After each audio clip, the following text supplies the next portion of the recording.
안녕하세요. 엘리의국제학원의 강사 이소은입니다. 저는 현재 이과 과목 수학, 과학, AP, Statistics, Biology, Chemistry 가르치고 있습니다. Today we're going to be looking at one of the AP Stats past questions. So let's have a look at this FRQ together. The manager of a large company that sells pet supplies online wants to increase sales by encouraging repeat purchases. The manager believes that if past customers are offered $10 off their next purchase, more than 40% of them will place an order. To investigate that belief, 90 customers who placed an order in the past are selected at random, and out of those, 38 actually place an order.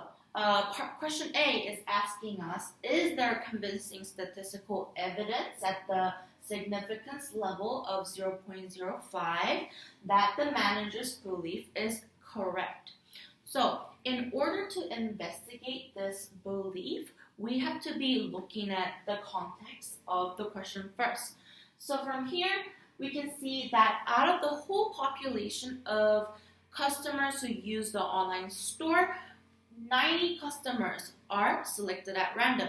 So we're talking about population proportion. The appropriate test for this question will be a one-sample z-test. Before we can start our z-test, we have to construct our hypothesis. So if we let P equal to all proportion of customers who would place an order within 30 days of receiving the email, we can say that our null hypothesis would be P equals to 0.4, which is the 40% in the question. But our alternative hypothesis would be that P is greater than 40%, which is the manager's belief. Okay. So, before we carry on with that, we have to check if certain conditions are met for the z-test.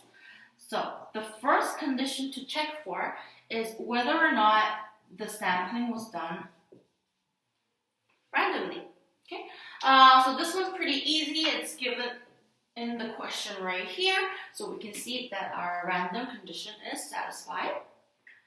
Our second condition is whether or not our observation was independent. Okay. And because our sampling of 90 customers was done without replacement, we can go ahead and use a 10% rule. The 10% rule is that the sample proportion must be at least 10% of the true proportion.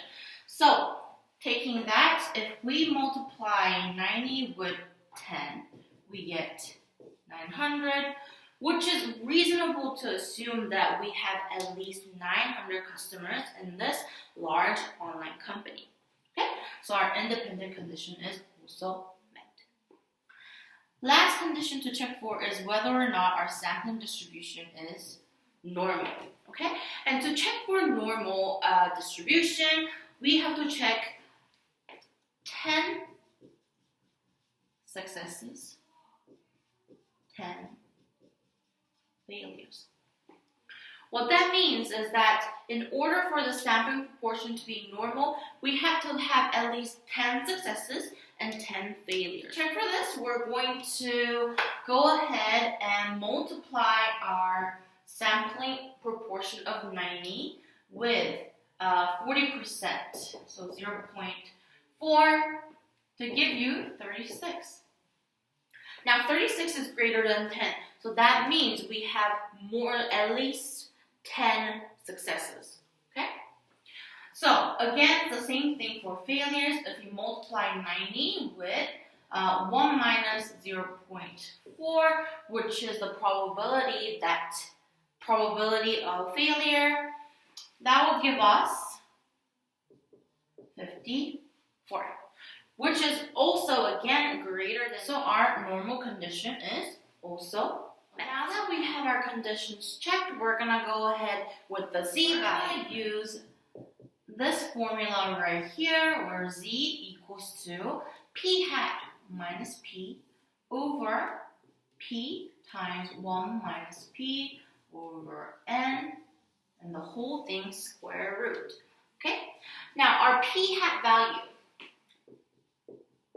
is going to be 90 customers, and we have 38 who placed an order.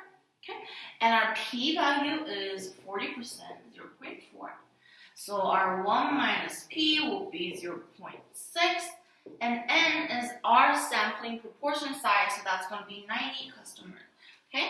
So if we plug all that into our formula right here, we're going to get 38 over 90 minus 0.40 over 0.4 times 0.6 over 90, and the whole thing square root. Plugging that into your calculators, we're going to get a value of approximately 0.430.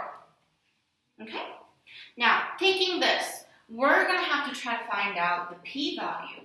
So the p-value that z is greater than 0.430.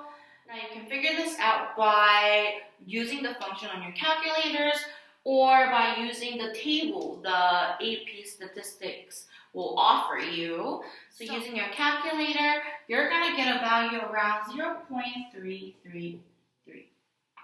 Okay? So last part is our conclusion. So if our p-value of 0.333 is greater than our significance level of 0.05, we can go that we fail to reject the null hypothesis. Now this means that we do not have convincing evidence that at least 40% of the customers who receive the email will place an order within 30 days.